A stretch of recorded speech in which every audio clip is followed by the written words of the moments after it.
नमस्कार दोस्तों, डियर किसान यूट्यूब चैनल पर आपका एक बार फिर स्वागत है। मैं हूं आपका दोस्त प्रवीण।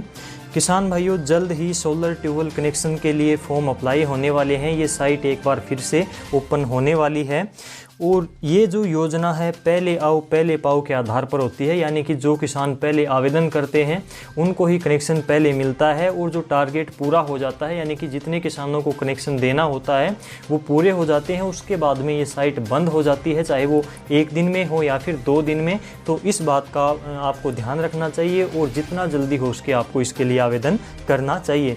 कितने किसानों को ये कनेक्शन मिलेंगे, कितने एचपी तक मिलेंगे, इसमें कौन कौन सी मोटर होगी, कितना % अनुदान मिलेगा, सब्सिडी मिलेगी, इसका प्रोसीजर क्या रहेगा, कितने पैसे कहां पर और कैसे आपको भरने हैं, इसके बारे में भी बात करेंगे। कितने एचपी के कितने पैसे लगेंगे, इसके अलावा इसके लिए डॉक्यूमेंट कौन कौन से चाहिए, इसकी चयन की प्रक्रिया क्या रहेगी, चयन कैसे होगा और इसके लिए क्या क्या कंडीशन है, क्या शर्तें हैं, इन सभी पॉइंट्स के ऊपर जल्दी से हम आपको जानकारी दे देते हैं। तो चलिए स्टार्ट करते हैं।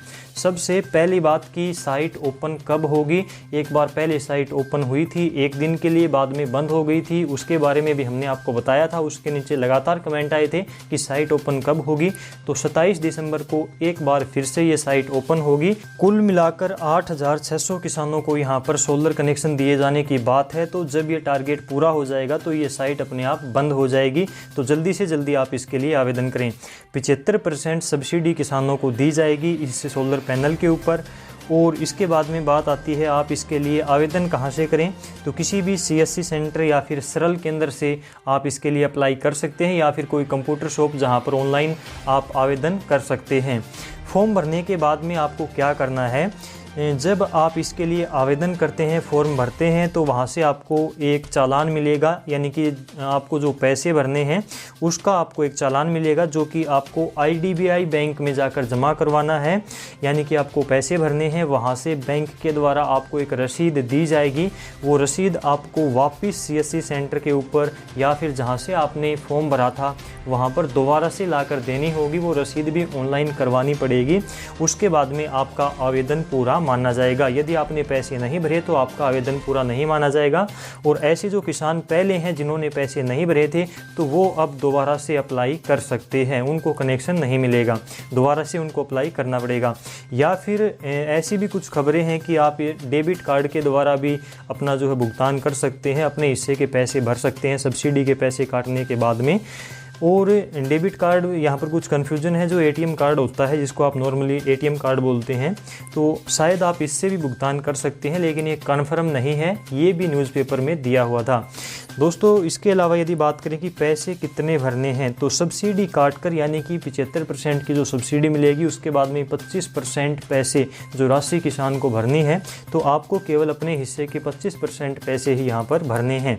इसके अलावा यदि हम बात करें कितने HP के कितने पैसे भरने हैं, तो इसके बारे में आगे हम बात करेंगे। उससे पहले हम बात कर लेते हैं कि इसके लिए कौन कौन से डॉक्यूमेंट चाहिए, जिसमें पहला डॉक्यूमेंट आपका लगेगा फैमिली ID, यानी कि हरियाणा में परिवार पहचान पत्र है।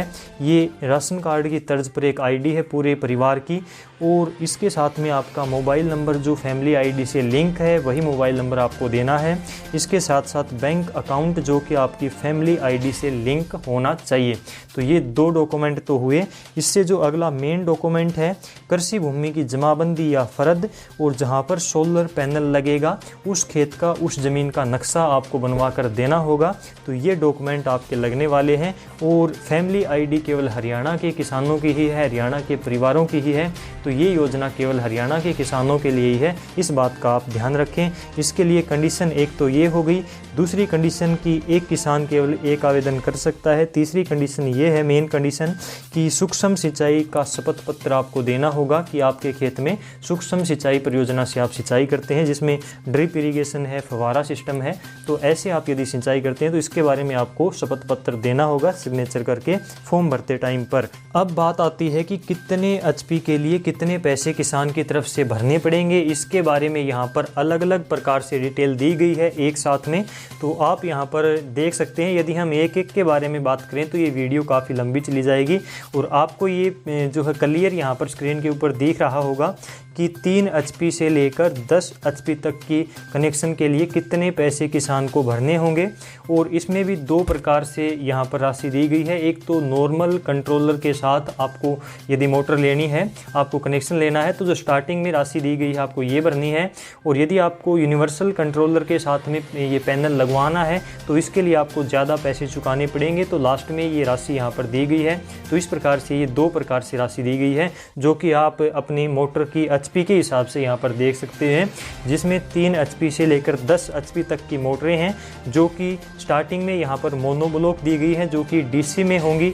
और इसके आगे जो है वो DC AC यहाँ पर ऐसे करके दिखाया गया है कि यदि आप DC मोटर लेते हैं तो इतने पैसे भरने पड़ेंगे, और इतने HP की यदि आप AC मोटर लेते हैं तो AC मोटर लेंगे तो आपको इसके लिए इतनी रकम चुकानी पड़ेगी। तो यहाँ पर ये कंप्लीट जो है दिया गया है कि कितने HP के लिए कितने पैसे किसान को फिलहाल भरने पड़ेंगे, तो ये आप आसानी से देख सकते हैं। इसके अलावा यदि आपका कोई प्रश्न रहता है, कोई सवाल रहता है, तो आप कमेंट बॉक्स में पूछ सकते हैं। और इस वीडियो को, इस जानकारी को ज़्यादा से ज़्यादा किसान भाइयों तक शेयर करें, ताकि उनको भी ये जानकारी सही समय पर मिल सके।